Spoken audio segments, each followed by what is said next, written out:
Welcome to ECN Trade Daily Video.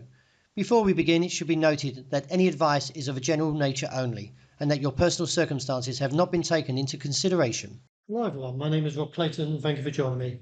We're now into the fifth consecutive day for the Australian dollar and is moving closer to the 60-day moving average, seeing roughly around 62.7080 where I anticipate demand to return.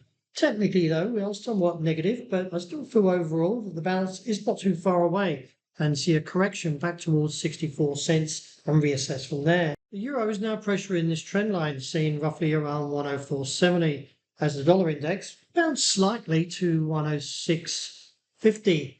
In light of how the market is looking, I feel keep an eye on the RSI as the market could see a little bit of a stop loss break towards 104.20. But that being said, overall though, the direction is still mainly towards that 106, 107 area, and it may actually fail where we currently hold around 104.70. Turning to dollar yen, the market was still somewhat mixed as it comes closer to that 148.70 level, which is held now for nearly 4 consecutive sessions. The market is showing a little bit to the upside as the bullish divergence is a little bit there in terms of support and therefore could see a rise back towards 150.5, but give opportunity to see the market reverse and then eventually take out this level at 148.70 and go into the weeklies. There is little to our imagination to around 144 or down to 140 if we see a break that is of 148.70. Sterling, well, the market's still edging higher and still holding to its objective, which I feel from the inverse head and shoulders holds to 129. I like the way this market's set up in terms of technically, and therefore, as long as this trend holds, then further upside gains are expected.